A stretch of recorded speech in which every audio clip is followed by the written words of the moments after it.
El Aurora era un imponente buque de pesca de mar profundo, famoso por sus exitosas expediciones en las heladas aguas del norte. Con una tripulación experimentada y un capitán severo llamado Ignacio, el barco había navegado a través de tormentas y había enfrentado mares agitados durante más de una década. Sin embargo, la leyenda que circulaba entre los pescadores era más inquietante que cualquier tormenta. Se decía que el Aurora había sido maldecido por las almas de aquellos que habían desaparecido en sus profundidades. Una fría mañana de invierno, Ignacio y su tripulación se prepararon para una de sus expediciones más ambiciosas. La captura de bacalao había sido escasa en los últimos meses y la presión de la compañía pesquera era alta. Con un pronóstico de buen tiempo, zarpó hacia un lugar remoto donde se creía que los peces eran abundantes. La moral de la tripulación era alta, pero la sombra de la leyenda pesaba sobre sus hombros. Mientras navegaban, la atmósfera se volvió tensa. La primera noche en alta mar, un denso banco de niebla se formó alrededor del buque. Los hombres intercambiaron miradas inquietas, recordando las historias de las almas en pena. A medida que la niebla se espesaba, las luces del barco comenzaron a parpadear y los ruidos del motor se convirtieron en murmullos distorsionados. Ignacio, decidido a no dejar que el miedo se apoderara de su tripulación, les ordenó continuar con la pesca. Con el sonar del barco, localizaron un banco de peces y lanzaron las redes. Sin embargo, a medida que sacaban el primer arrastre, notaron que no eran solo peces. La red estaba llena de objetos extraños, fragmentos de barcos hundidos, zapatos y otros restos humanos. El ambiente se tornó sombrío. Las risas se apagaron y los hombres comenzaron a murmurar sobre la maldición de la Aurora. Ignacio intentó calmar a su tripulación, pero la tensión era palpable. Decidieron regresar a la superficie, pero algo no estaba bien. El motor comenzó a fallar y la niebla se espesó aún más, haciendo que la visibilidad fuera casi nula.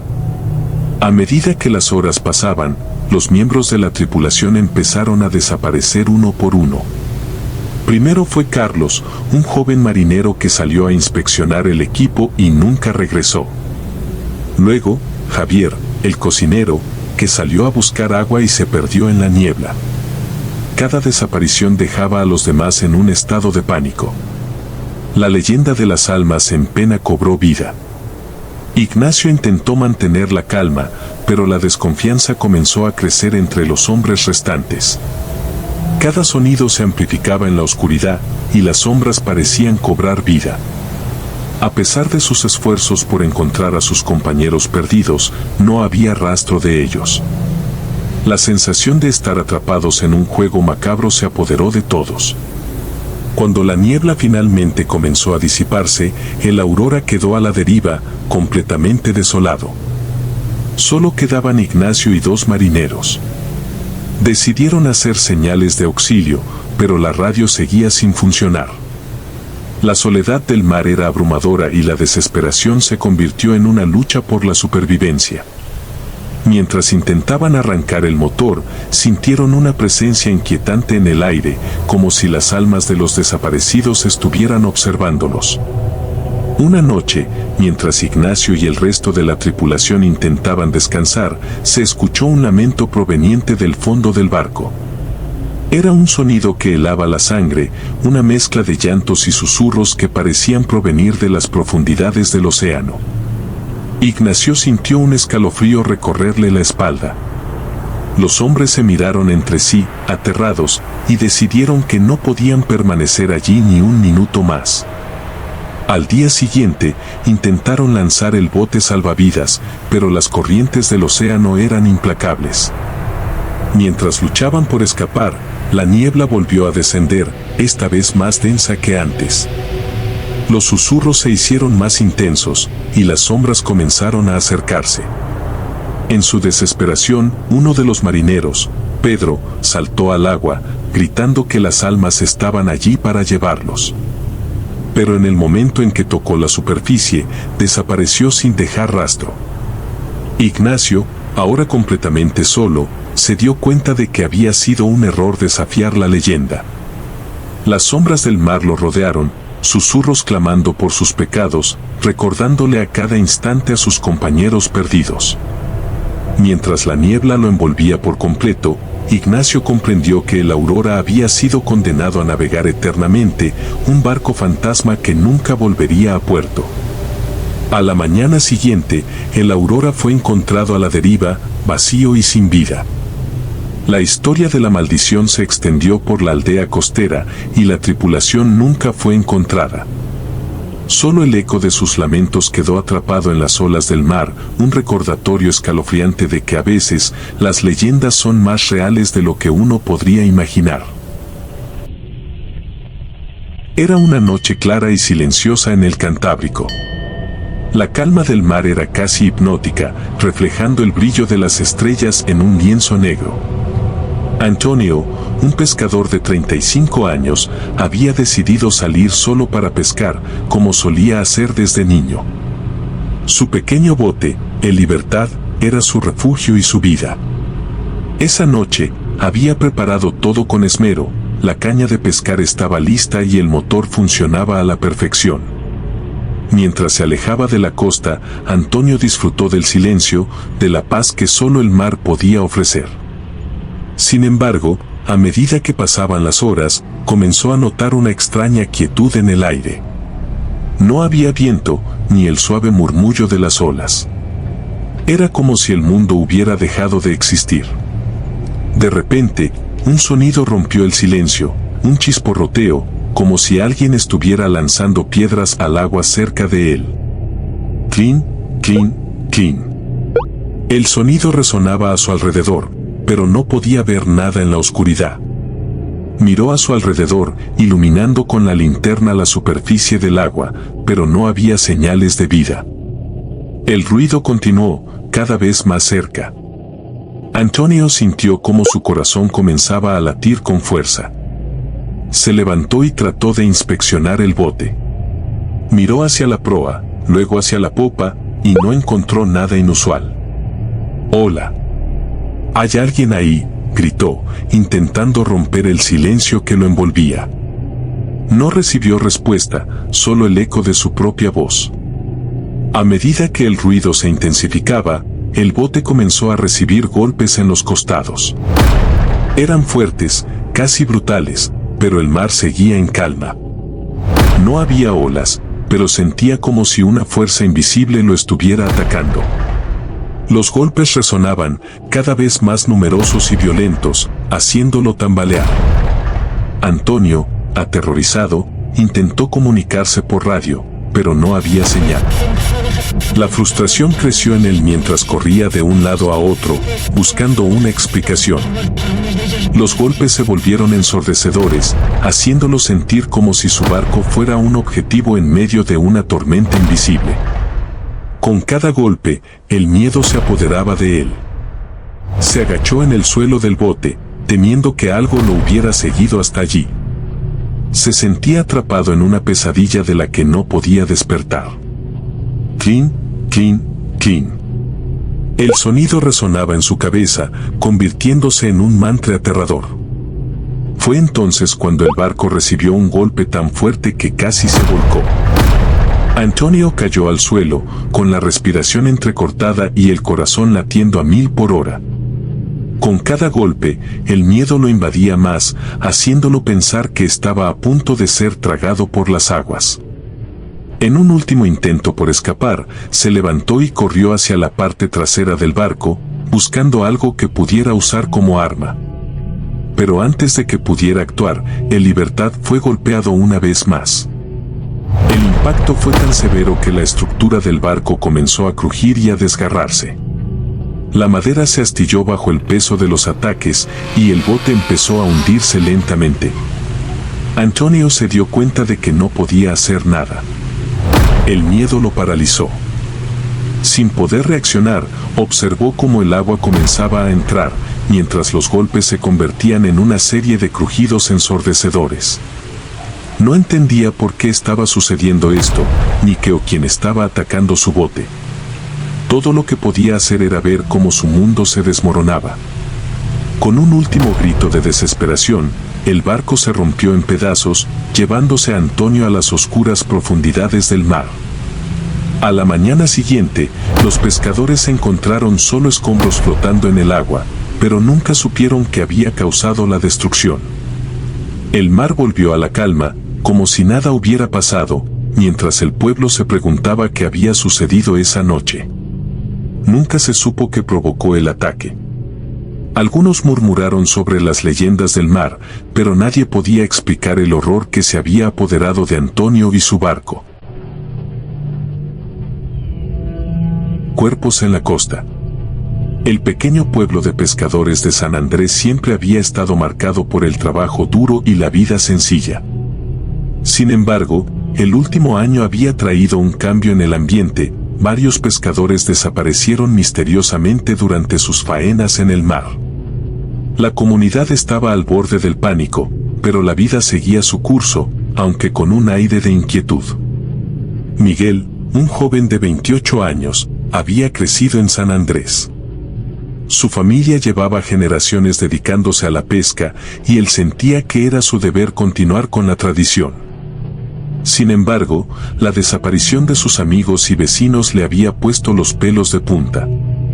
Decidido a descubrir qué estaba sucediendo, Miguel decidió salir a pescar una noche, a pesar de que la mayoría de los pescadores se negaban a salir al mar tras la puesta de sol. Con su pequeño bote y una linterna, se adentró en las aguas oscuras. Mientras lanzaba sus redes, la inquietud le invadía, y su mente se llenaba de historias de fantasmas que había escuchado de niño. Pero necesitaba el dinero y la adrenalina del desafío lo mantenía alerta. Pasaron las horas, y Miguel no había atrapado nada. Solo el sonido de las olas rompía el silencio. De repente, su linterna empezó a parpadear y se apagó. En la oscuridad, sintió un escalofrío recorrerle la espalda. Encendió su teléfono móvil para iluminar el área, y fue entonces cuando lo vio, una pequeña bodega flotante a lo lejos, algo que no había visto antes. Miguel se acercó, curioso. La bodega parecía antigua y estaba amarrada a una boya. Sin poder contener su curiosidad, se subió a la bodega. Cuando entró, un hedor insoportable le golpeó las fosas nasales. En la penumbra, se dio cuenta de que las paredes estaban cubiertas de manchas oscuras y lo que parecía ser moho. A medida que avanzaba, la oscuridad reveló un horror inimaginable. En el centro de la bodega, había una serie de fotografías de pescadores desaparecidos, algunas de ellas tomadas en momentos felices con sus familias, pero otras eran perturbadoras y mostraban a los hombres en un estado de angustia. Miguel sintió que el estómago se le revolvía. De repente, un sonido proveniente de la parte trasera de la bodega lo hizo volverse. Allí, en la sombra, vio una figura encapuchada, su rostro cubierto por la oscuridad. La figura lo miró fijamente y, en un susurro tembloroso, le dijo: «Ellos no debieron venir aquí». El miedo invadió a Miguel, y sin pensarlo, dio media vuelta y salió corriendo. Sin embargo, al intentar volver a su barco, se dio cuenta de que alguien había desatado las cuerdas que lo amarraban. Su bote se alejaba lentamente de la bodega. Desesperado, Miguel trató de gritar, pero el viento se llevó su voz. Fue entonces cuando la figura encapuchada apareció tras él, sujetando un objeto brillante que reflejaba la luz de la luna, un cuchillo. En un último intento por escapar, Miguel se lanzó al agua, nadando con todas sus fuerzas hacia su bote. Pero las corrientes eran fuertes y, antes de que pudiera llegar, sintió unas manos frías agarrándolo por los tobillos, tirando de él hacia las profundidades. Gritó, pero nadie podría escucharlo. El mar lo tragó. A la mañana siguiente, las autoridades encontraron su barco, vacío, flotando cerca de la bodega. En el interior, solo había un mensaje escrito con sangre: «No vuelvas a pescar». Desde entonces, el pueblo dejó de hablar de los pescadores desaparecidos. y aquellos que se atrevan a acercarse a la bodega, dicen, pueden escuchar los lamentos de los que nunca regresaron. Marcos era un pescador de 45 años que había pasado toda su vida en una pequeña aldea costera. Cada mañana se levantaba antes del amanecer para salir a pescar en su viejo bote, el Mar de Plata. Sin embargo, había una tradición que Marcos nunca había cumplido, la leyenda del faro de San Javier, que advertía que si un pescador salía en la noche de luna llena y no rendía homenaje al faro, podría perderse en el mar para siempre. Una noche, impulsado por la curiosidad y el deseo de desafiar la superstición, Marcos decidió salir a pescar sin pasar por el faro. La luna llena iluminaba el mar, que parecía tranquilo y sereno. Con un ligero viento a favor, se adentró en aguas más profundas, disfrutando de la paz que solo la soledad del mar podía ofrecer. Con el paso del tiempo, la calma del mar comenzó a incomodarlo. A su alrededor, la oscuridad era casi palpable, y aunque la luna brillaba intensamente, las sombras parecían moverse en la superficie del agua. Marcos trató de sacudirse la sensación de inquietud, pero un escalofrío le recorrió la espalda, como si estuviera siendo observado. Después de unas horas de pesca, Marcos decidió que era hora de regresar. Al encender el motor, este emitió un ruido sordo y se detuvo de repente. Intentó reiniciarlo, pero fue en vano.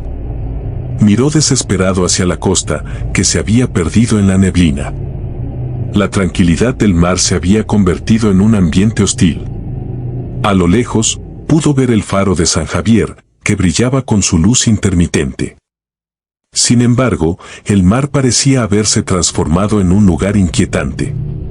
Una bruma espesa comenzó a envolver su barco, ocultando la vista de la costa y haciendo que el horizonte se volviera difuso. Marcos sintió un nudo en el estómago, la soledad del océano se había vuelto agobiante. Mientras intentaba hacer señales de auxilio, su radio no respondía. La desesperación aumentaba con cada minuto que pasaba. Miró hacia el agua y vio reflejos extraños, figuras que parecían danzar en las profundidades. Marcos se frotó los ojos, convencido de que era solo un juego de luces, pero la sensación de ser observado no desaparecía. Con la lluvia comenzando a caer, la niebla se volvió más densa y envolvente.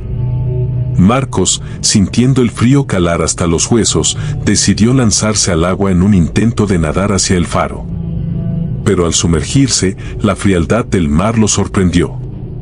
La visibilidad era casi nula, y las sombras parecían moverse más rápido de lo que él podía nadar. El pánico lo llevó a perder la noción de dirección. Al intentar orientarse, se dio cuenta de que la superficie del agua se había vuelto un espejo, reflejando su propio rostro distorsionado. En ese instante, comprendió que estaba atrapado en un juego del mar. Ya no era solo un pescador, se había convertido en parte de la leyenda que siempre había ignorado. Mientras la tormenta se intensificaba, Marcos luchaba por mantenerse a flote. Con cada intento de gritar, el agua parecía tragar su voz. Se dio cuenta de que las sombras no eran simples ilusiones, sino que había algo en el agua, algo que reclamaba su presencia. En un último esfuerzo, nadó hacia la luz del faro, pero cada brazada se hacía más pesada. Finalmente, exhausto y rodeado por la oscuridad, sintió que el mar lo arrastraba hacia abajo. La desesperación lo invadió mientras se hundía en la fría negrura, dejando atrás el mundo que conocía. A la mañana siguiente, su barco fue encontrado vacío, flotando a la deriva, pero nunca se halló rastro de Marcos. La aldea siguió adelante, pero la leyenda del faro de San Javier se intensificó. Nadie se atrevía a desafiar el mar por la noche, y el eco de la desaparición de Marcos se convirtió en un recordatorio de que las sombras del faro siempre estarían allí, esperando a reclamar a aquellos que ignoraban sus advertencias. La sombra en el mar. En un pequeño puerto pesquero del norte de España, la vida siempre había sido dura para los pescadores. Uno de los más conocidos y respetados en la comunidad era Alberto, un hombre de 52 años que llevaba toda su vida trabajando en el mar. Había visto de todo, tormentas que hacían zozobrar a los barcos más fuertes y la muerte de muchos compañeros que no regresaron. Pero lo que estaba a punto de vivir esa noche sería algo que nunca podría borrar de su mente. Una tarde de otoño, cuando las olas del Cantábrico golpeaban con fuerza y el viento susurraba advertencias, Alberto decidió salir a pescar con su pequeño barco. Había tenido una mala racha y necesitaba llevar algo de pescado a casa. Nadie en el puerto se ofreció a acompañarlo, todos creían que el mar estaba demasiado peligroso. Pero Alberto, con su experiencia, pensó que podría manejarlo. Cuando la noche cayó y el puerto quedó a sus espaldas, Alberto estaba solo, con su linterna y el sonido del mar acompañándolo. Las olas se volvían más violentas a medida que se alejaba de la costa. Después de varias horas sin pescar nada, empezó a sentir una extraña presencia a su alrededor. El cielo estaba nublado, y la oscuridad era tal que apenas podía ver más allá de su barco. De repente, algo enorme rozó el fondo de su embarcación. Alberto pensó que era una ballena o algún pez grande, pero cuando encendió la luz de su linterna y la dirigió hacia el agua, no vio nada. Se quedó en silencio, tratando de escuchar, pero lo único que oyó fue el latido de su corazón. Un sonido gutural, profundo, surgió desde las profundidades. Parecía un lamento, pero no de un animal. Era algo que jamás había escuchado. Alberto, en un acto instintivo, recogió sus redes y decidió regresar al puerto. Pero al encender el motor, este no respondía. Intentó una y otra vez, pero no había manera de que el barco arrancara. Fue entonces cuando lo vio. Bajo la superficie del agua, una figura alargada y oscura se movía lentamente alrededor de su barco. No era un pez ni ninguna criatura que hubiera visto antes. La sombra parecía tener la forma de un ser humano, pero mucho más grande y distorsionado. Alberto sintió como el frío le recorría la espalda, sabiendo que no estaba solo. La criatura emergió lentamente del agua. Su rostro era una amalgama de algas, carne podrida y ojos vacíos que miraban directamente a Alberto. El olor a muerte inundó el aire. Era como si el océano mismo hubiera vomitado algo olvidado por los hombres. Sin pensar, Alberto intentó lanzarse al agua para nadar hasta la costa, pero algo lo detuvo. Sus pies estaban atrapados en una especie de red viscosa que la criatura había lanzado sobre él. Era como si el mar estuviera reclamando su vida. La criatura avanzaba lentamente hacia él y en su desesperación, Alberto gritó pidiendo ayuda, pero sabía que nadie lo escucharía en mitad de la noche. Esa fue la última vez que alguien vio a Alberto. Su barco apareció vacío a la mañana siguiente, flotando cerca del puerto, con las redes intactas y ni un solo rastro de él. Los pescadores del puerto encontraron su linterna tirada en la cubierta, pero nunca más se supo de él. Desde aquella noche, los pescadores locales empezaron a hablar de la sombra del mar, una criatura que solo aparece en las noches más oscuras, buscando a los que se atreven a desafiar al océano. Cada vez que alguien desaparece en esas aguas, todos saben que no fue una simple tormenta.